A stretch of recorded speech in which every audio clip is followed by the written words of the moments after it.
de realizar a reunião mediúnica naqueles moldes. Por outro lado, contamos agora com uma assistência muito maior, porque somos muitos agora estudando juntos, fluidos e desejando o bom atendimento desses espíritos necessitados.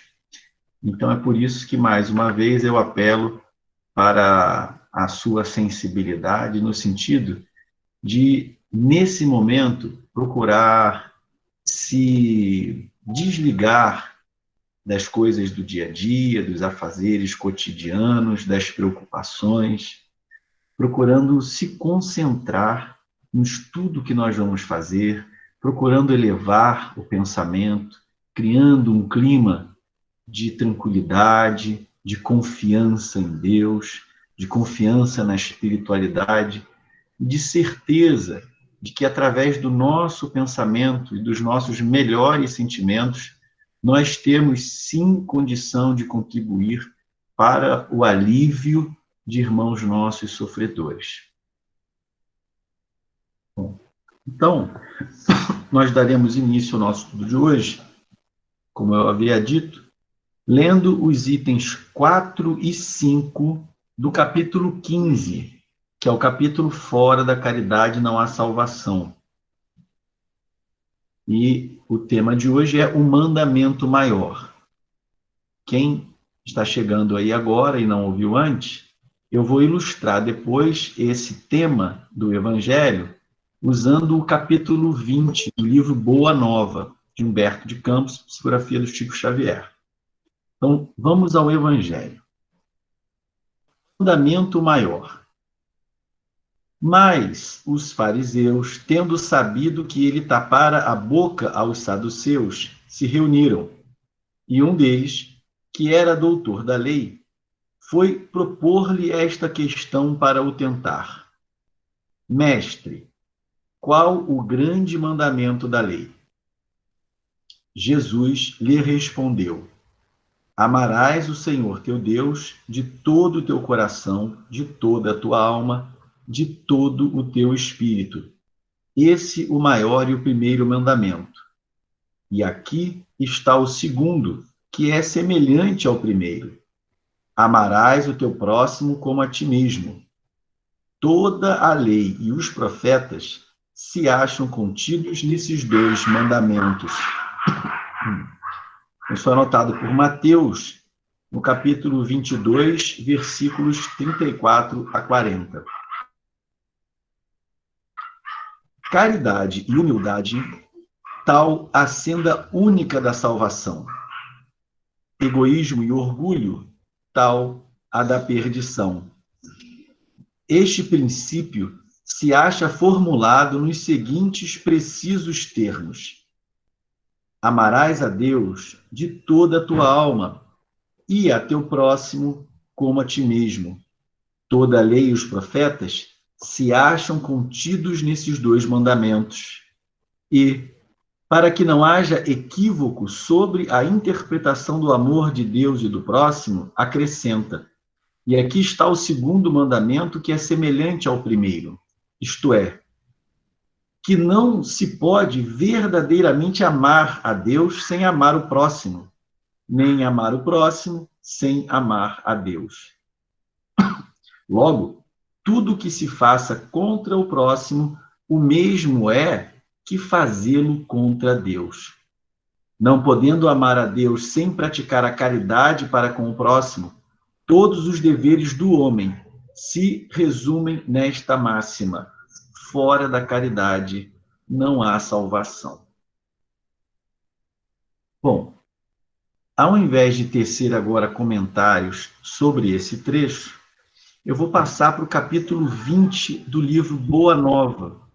Marcelo, desculpa, a Sueli e a Luzia perguntaram o capítulo do Evangelho, eu esqueci, não consegui responder. Esse que eu acabei de ler foram os itens 4 e 5 do capítulo 15, capítulo intitulado Fora da Caridade Não Há Salvação. Esses itens 4 e 5 encontram-se sob o título O Mandamento Maior. Então, para ilustrar esse ensinamento, eu vou agora passar para o livro Boa Nova, no seu capítulo 20, que é o capítulo que conta a história de Maria de Magdala.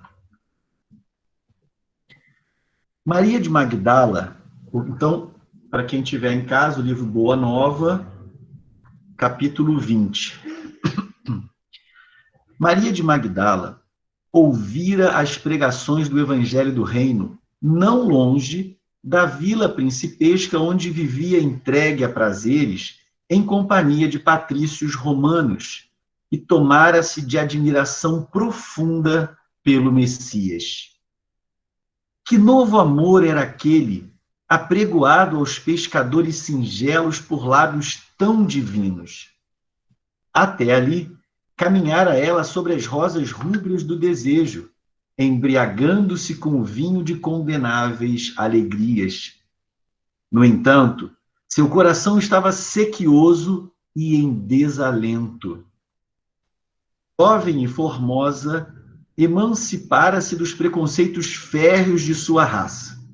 Sua beleza lhe escravizara aos caprichos de mulher os mais ardentes admiradores, mas seu espírito tinha fome de amor. O profeta Nazareno havia plantado em sua alma novos pensamentos.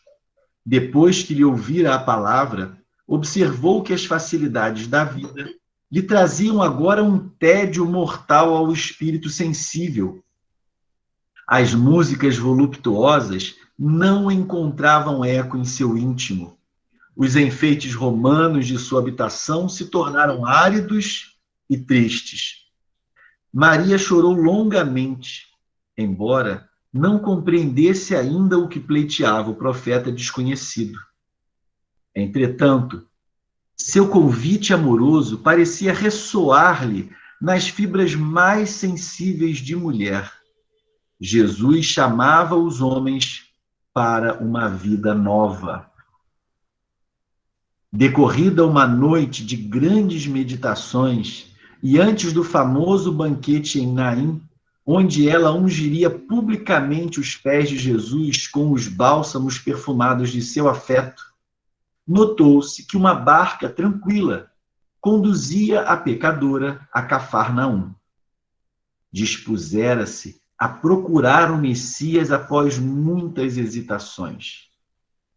Como a receberia o Senhor na residência de Simão?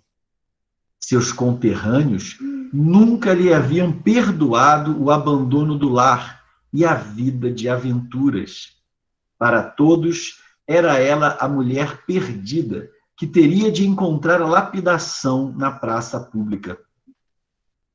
A ciência, porém, lhe pedia que fosse. Jesus tratava a multidão com especial carinho. Jamais lhe observara qualquer expressão de desprezo para com as numerosas mulheres de vida equívoca que o cercavam. Além disso, sentia-se seduzida pela sua generosidade. Se possível, desejaria trabalhar na execução de suas ideias puras e redentoras. Propunha-se a amar como Jesus amava. Sentir com os seus sentimentos sublimes. Se necessário, saberia renunciar a tudo. Que lhe valiam as joias, as flores raras, os banquetes suntuosos se, ao fim de tudo isso, conservava a sua sede de amor? Envolvida por esses pensamentos profundos, Maria de Magdala penetrou o umbral da humilde residência de Simão Pedro, onde Jesus parecia esperá-la. Tal a bondade com que a recebeu num grande sorriso. A recém-chegada sentou-se com indefinível emoção a estrangular-lhe o peito. Eu gostaria de destacar aqui o fato de que essa jovem de extrema beleza tinha uma vida confortável, tinha acesso a coisas que a maioria das pessoas de seu tempo não tinham, tinha luxo, tinha mesa farta, perfumes, roupas bonitas para se vestir, e muitos homens cortejando-a, contudo, sentia-se vazia. Sua alma era sequiosa de algo que nada daquilo substituía, que nada do que ela havia conquistado era capaz de suprir. Acho difícil também que nós, que vivemos hoje no século XXI, com a nossa memória das existências anteriores muito bem guardada em nossos inconscientes e não acessíveis no momento, que nós consigamos entender o que representava a mulher na condição em que ela se encontrava na sociedade judaica e o que representava um doutor da lei, um rabi, um mestre.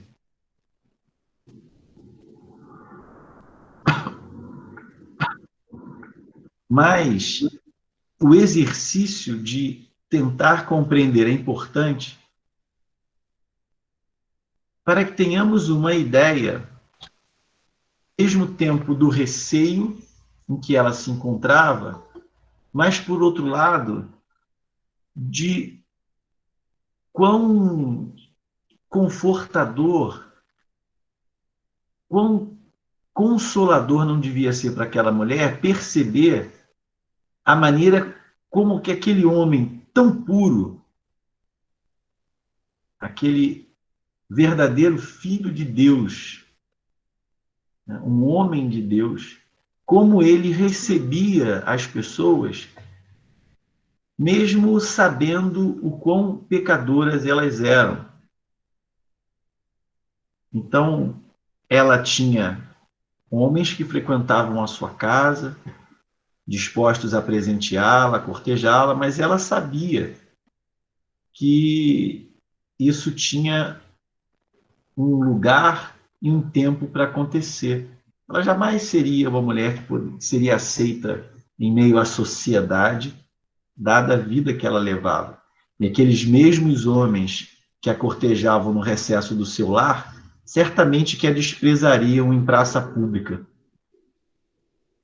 Então, ver o modo como Jesus acolhia, recebia, orientava carinhosamente todas as pessoas que apareciam em seu caminho, deve ter sido muito consolador para ela. Então, ali, diante do Cristo, vencendo, porém, as suas mais fortes impressões, assim falou em voz súplice, feitas as primeiras saudações: Senhor, ouvi a vossa palavra consoladora e venho ao vosso encontro. Tendes a clarividência do céu e podeis adivinhar como tenho vivido. Sou uma filha do pecado. Todos me condenam. Entretanto, mestre, observai como tenho sede do verdadeiro amor. Minha existência, como todos os prazeres, tem sido estéril e amargurada. As primeiras lágrimas lhe borbulharam dos olhos, enquanto Jesus a contemplava com bondade infinita. Ela, porém, continuou: Ouvi o vosso amoroso convite ao Evangelho. Desejava ser das vossas ovelhas. Mas será que Deus me aceitaria? O profeta Nazareno fitou-a enternecido, sondando as profundezas de seu pensamento, e respondeu bondoso: Maria. Levanta os olhos para o céu e regozija-te no caminho, porque escutastes a boa nova do reino, e Deus te abençoa as alegrias. Acaso poderias pensar que alguém no mundo estivesse condenado ao pecado eterno? Onde então o amor de nosso Pai? Nunca viste a primavera dar flores sobre uma casa em ruínas? Desculpe a interrupção da história tão bonita, mas é que na mesma hora me veio a imagem daquela casinha, aquela ruína lá em Curupaiti. E a gente adorava, depois passava ali o setor dos homens, a gente sempre andava depois de um portãozinho, tinha uma ruína ali cheia de flores, era tão legal, tão bonito ali. Saudade de lá. Então, nunca viste a primavera dar flores sobre uma casa em ruínas? As ruínas são as criaturas humanas. Porém, as flores são as esperanças em Deus. Sobre todas as falências e desventuras próprias do homem, as bênçãos paternais de Deus descem e chamam. Sentes hoje esse novo sol a iluminar-te o destino. Caminha agora sob a sua luz, porque o amor cobre a multidão dos pecados. A pecadora de Madalena escutava o mestre bebendo-lhe as palavras. Homem algum havia falado assim a sua alma incompreendida. Os mais levianos lhe pervertiam as boas inclinações. Os aparentemente virtuosos a desprezavam sem piedade. Engolfada em pensamentos confortadores e ouvindo as referências de Jesus ao amor, Maria acentuou levemente: No entanto, Senhor, tenho amado e tenho sede de amor. Sim, redarguiu Jesus, tua sede é real. O mundo viciou todas as fontes de redenção e é imprescindível compreenda que em suas sendas a virtude tem de marchar por uma porta muito estreita. Geralmente, um homem deseja ser bom como os outros, ou honesto como os demais, olvidando que o caminho onde todos passam é de fácil acesso e de marcha sem edificações. A virtude no mundo foi transformada na porta larga da conveniência própria.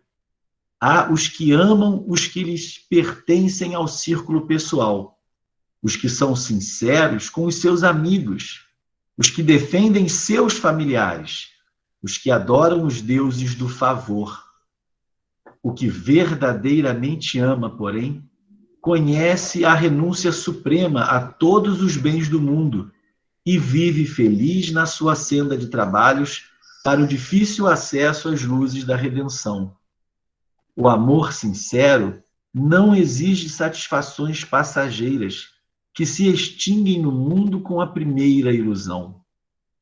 Trabalha sempre, sem amargura e sem ambição, com os júbilos do sacrifício.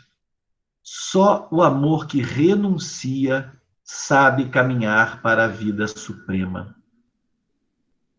Maria o escutava embevecida, ansiosa por compreender inteiramente aqueles ensinos novos, interrogou atenciosamente: só o amor pelo sacrifício poderá saciar a sede do coração?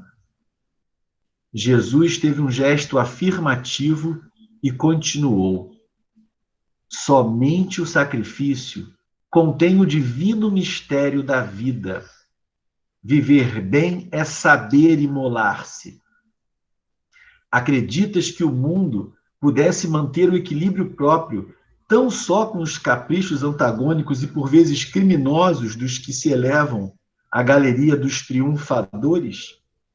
Toda a luz humana vem do coração experiente e brando dos que foram sacrificados. Um guerreiro coberto de louros ergue os seus gritos de vitória sobre os cadáveres que juncam o chão. Mas apenas os que tombaram fazem bastante silêncio para que se ouça no mundo a mensagem de Deus. O primeiro pode fazer a experiência para um dia. Os segundos constroem a estrada definitiva na eternidade. Na tua condição de mulher, já pensaste no que seria o mundo sem as mães exterminadas no silêncio e no sacrifício? Não são elas as cultivadoras do jardim da vida, onde os homens travam a batalha? Muitas vezes o campo enflorescido se cobre de lama e sangue. Entretanto, na sua tarefa silenciosa, os corações maternais não desesperam e reedificam o jardim da vida, imitando a providência divina que espalha sobre um cemitério os lírios perfumados de seu amor. Maria de Magdala, ouvindo aquelas advertências, começou a chorar, a sentir no íntimo o deserto da mulher sem filhos. Por fim exclamou: desgraçada de mim, Senhor, que não poderei ser mãe. Puxa vida, eu fico pensando na hesitação,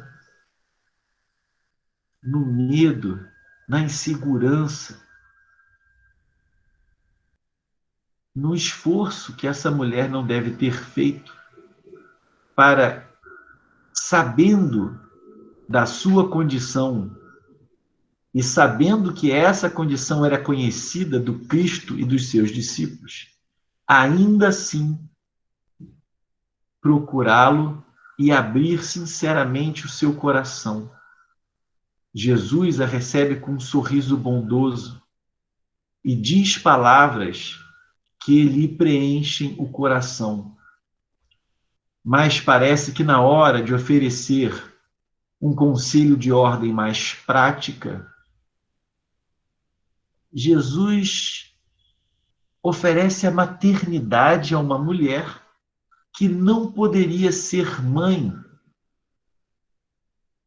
Será que Jesus não sabia dessa condição de Madalena?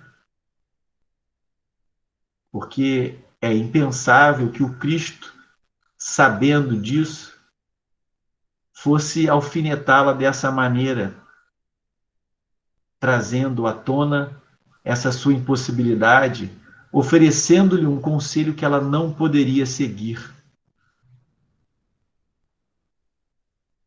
A primeira vez que eu li essa página, eu fiquei um pouco assustado com isso. Puxa, Jesus fazendo mal propaganda da maternidade e a Madalena não podia ter filhos.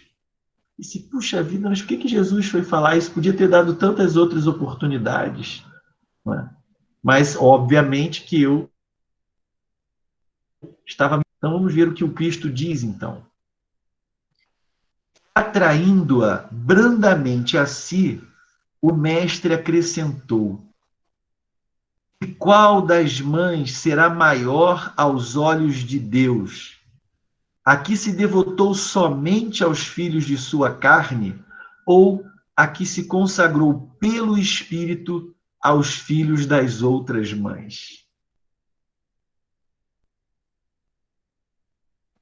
Então, o Cristo aproveitou aquela abertura de coração, a disponibilidade daquela criatura que, após conhecer os prazeres que a matéria oferece, ainda assim sentia-se vazia, sequiosa de verdadeiro amor. Jesus aproveita essa oportunidade para acolhê-la e para dar uma orientação que, se seguida, supriria essa sua necessidade de encontrar o verdadeiro amor numa compreensão mais larga, numa compreensão mais ampla da maternidade. Aquela interrogação pareceu despertá-la para meditações mais profundas. Maria sentiu-se amparada por uma energia interior diferente, que até então desconhecera. A palavra de Jesus lhe honrava o espírito, convidava a ser mãe de seus irmãos em humanidade, aquinhoando-os com os bens supremos das mais elevadas virtudes da vida.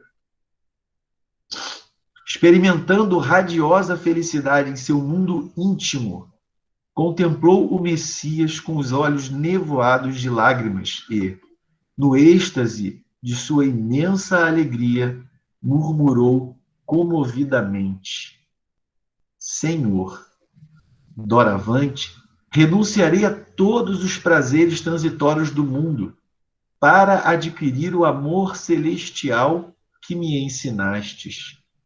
Acolherei como filhas as minhas irmãs no sofrimento. Procurarei os infortunados para aliviar-lhes as feridas do coração. Estarei com os aleijados e leprosos. Nesse instante, Simão Pedro passou pelo aposento demandando o interior e observou com certa estranheza. A convertida de Magdala lhe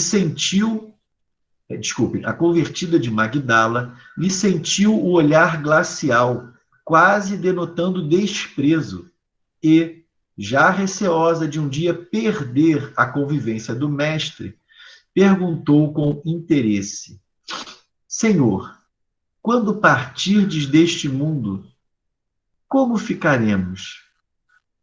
Jesus compreendeu o motivo e o alcance de sua palavra e esclareceu: certamente que partirei, mas estaremos eternamente reunidos em espírito. Quanto ao futuro, com o infinito de suas perspectivas, é necessário que cada um tome sua cruz em busca da porta estreita da redenção, colocando acima de tudo a fidelidade a Deus e, em segundo lugar, a perfeita confiança em si mesmo. Observando que Maria, ainda opressa pelo olhar estranho de Simão Pedro, se preparava a regressar, o mestre lhe sorriu com bondade e disse: Vai, Maria, sacrifica-te e ama sempre. Longo é o caminho, difícil a jornada, estreita a porta. Mas a fé remove os obstáculos. Nada temas, é preciso crer somente. Eu fico imaginando, puxa vida, Madalena ficou ali preocupada por causa do olhar do Simão Pedro, né? Eu adoraria ter a oportunidade de trocar um olhar com Simão Pedro. Entendeu? A história é tão bonita que o vilão da história é o Simão Pedro. Ele é que é o espírito fraquinho ali na história, é o Simão Pedro, né?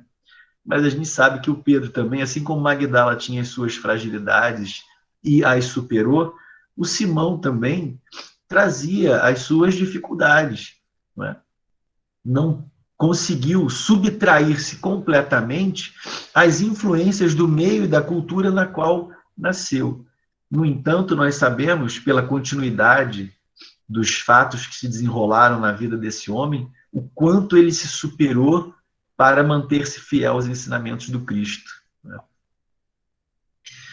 Mais tarde, depois de sua gloriosa visão do Cristo ressuscitado, Maria de Magdala voltou de Jerusalém para a Galiléia, seguindo os passos dos companheiros queridos. A mensagem da ressurreição espalhara uma alegria infinita. Após algum tempo, quando os apóstolos e seguidores do Messias procuravam reviver o passado junto ao Tiberíades, os discípulos diretos do Senhor abandonaram a região a serviço da Boa Nova. Ao disporem-se os dois últimos companheiros a partirem definitivo para Jerusalém, Maria de Magdala, temendo a solidão da saudade, rogou fervorosamente lhe permitissem acompanhá-los à cidade dos profetas. Ambos, no entanto, se negaram a anuir aos seus desejos. Temiam-lhe o pretérito de pecadora. Não confiavam em seu coração de mulher. Maria compreendeu, mas lembrou-se do mestre e resignou-se. Humilde e sozinha, resistiu a todas as propostas condenáveis que a solicitavam para uma nova queda de sentimentos. Sem recursos para viver, trabalhou pela própria manutenção em Magdala e Dalmanuta. Foi forte nas horas mais ásperas, alegre nos sofrimentos mais escabrosos, fiel a Deus nos instantes escuros e pungentes. De vez em quando, ia às sinagogas, desejosa de cultivar a lição de Jesus, mas as aldeias da Galileia estavam novamente subjugadas pela intransigência do judaísmo. Ela compreendeu que palmilhava agora o caminho estreito onde ia só, com a sua Jesus. Por vezes, chorava de saudade, quando passeava no silêncio da praia, recordando a presença do Messias. As aves do lago, ao crepúsculo, vinham pousar, como outrora, nas alcaparreiras mais próximas. O horizonte oferecia, como sempre, o seu banquete de luz. Ela contemplava as ondas mansas e lhes confiava suas meditações. Certo dia, um grupo de leprosos veio a Dalmanuta. Procediam da Idumeia aqueles infelizes, cansados e tristes em supremo abandono. Perguntavam por Jesus Nazareno, mas todas as portas se lhes fechavam. Maria foi ter com eles e, sentindo-se isolada, com amplo direito de empregar a sua liberdade, reuniu-os sob as árvores da praia e lhes transmitiu as palavras de Jesus, enchendo-lhes os corações das claridades do Evangelho. As autoridades locais, entretanto, ordenaram a expulsão imediata dos enfermos. A grande convertida percebeu tamanha alegria no semblante dos infortunados em face de suas fraternas revelações a respeito das promessas do Senhor, que se pôs em marcha para Jerusalém na companhia deles. Todo o grupo passou a noite ao relento, mas sentia-se que os júbilos do reino de Deus agora os dominavam.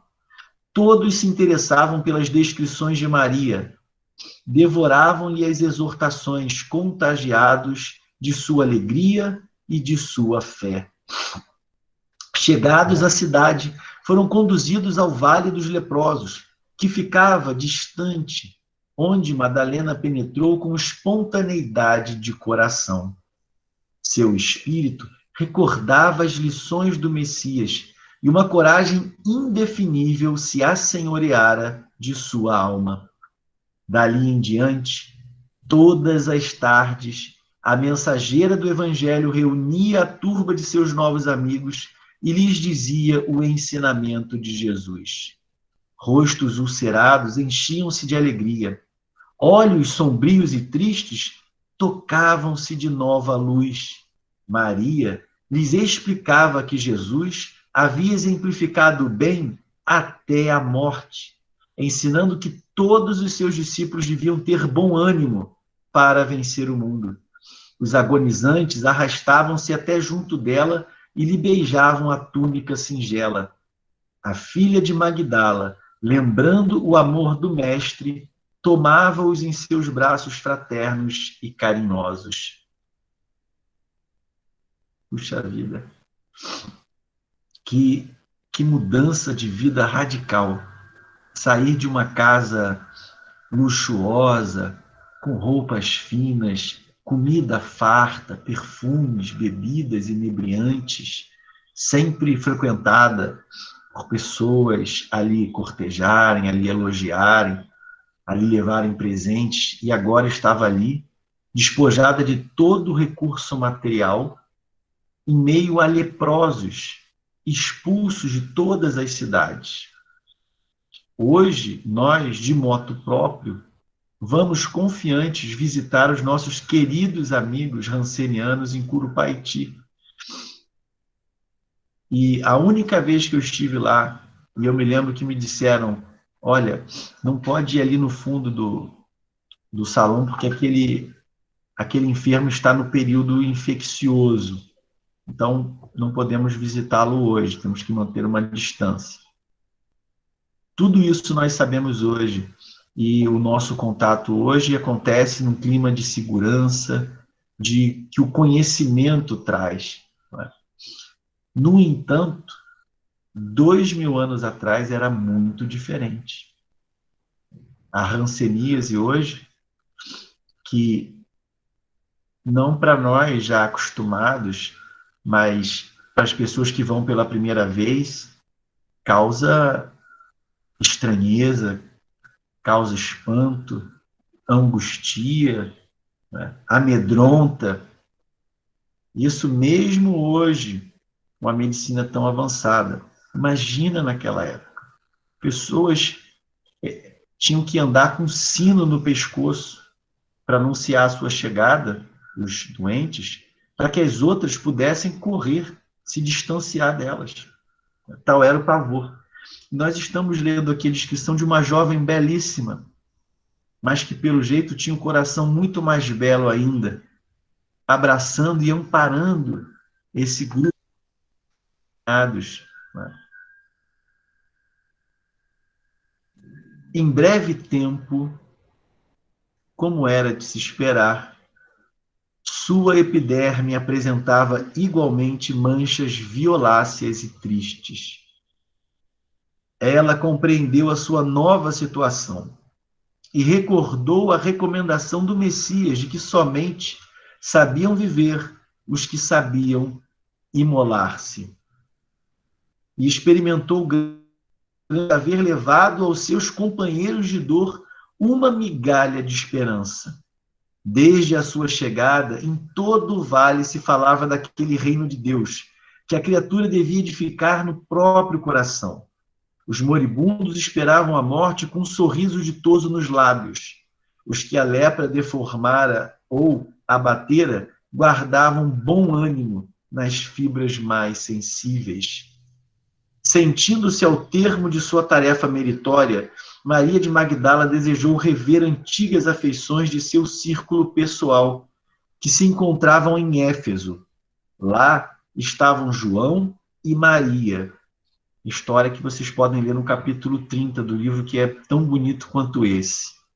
Lá estavam João e Maria, além de outros companheiros dos júbilos cristãos. Adivinhava que as suas últimas dores terrestres vinham muito próximas. Então, deliberou pôr em prática seu humilde desejo. Nas despedidas, seus companheiros de infortúnio material vinham suplicar-lhe os derradeiros conselhos e recordações. Envolvendo-os no seu carinho, a emissária do Evangelho lhes dizia apenas: Jesus deseja intensamente que nos amemos uns aos outros, que foi a lição do Evangelho que nós lemos hoje, e que participemos de suas divinas esperanças na mais extrema lealdade a Deus. Dentre aqueles doentes, os que ainda se equilibravam pelos caminhos, lhe traziam o fruto das esmolas escassas, e as crianças abandonadas vinham beijar-lhe as mãos. Na fortaleza de sua fé, a ex-pecadora abandonou o vale através das estradas ásperas, afastando-se de misérrimas choupanas. A peregrinação foi-lhe difícil e angustiosa.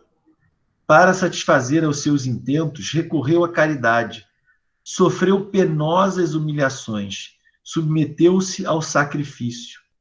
Observando as feridas pustulentas que substituíam sua antiga beleza, alegrava-se em reconhecer que seu espírito não tinha motivos para lamentações. Jesus a esperava e sua alma era fiel. Realizada a sua aspiração, por entre dificuldades infinitas, Maria achou-se um dia às portas da cidade, mas invencível abatimento lhe dominava os centros de força física. No justo momento de suas efusões afetuosas, quando o casario de Éfeso se lhe desdobrava à vista, seu corpo alquebrado negou-se a caminhar. Modesta família de cristãos do subúrbio recolheu-a a uma tenda humilde caridosamente. Madalena pôde ainda rever amizades bem caras, consoante seus desejos. Entretanto, por largos dias de padecimentos, debateu-se entre a vida e a morte. Uma noite, atingiram o auge as profundas dores que sentia. Sua alma estava iluminada por brandas reminiscências e, não obstante seus olhos se acharem selados pelas pálpebras entumecidas, via com os olhos da imaginação o lago querido, os companheiros de fé, o mestre bem-amado. Seu espírito parecia transpor as fronteiras da eternidade radiosa. De minuto a minuto, ouvia-se-lhe um gemido surdo, enquanto os irmãos de crença lhe rodeavam o leito de dor com as preces sinceras de seus corações amigos e desvelados.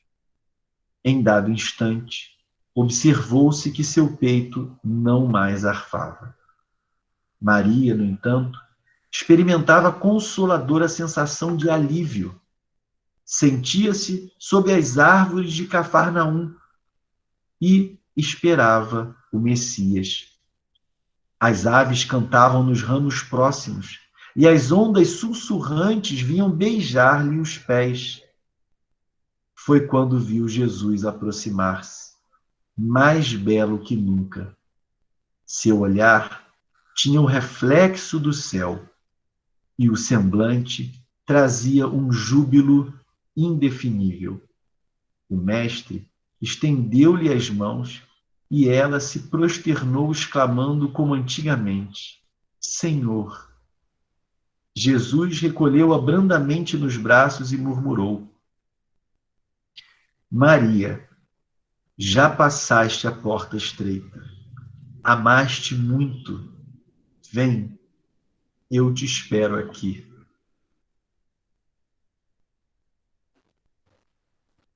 Então, com esse capítulo que conta essa belíssima história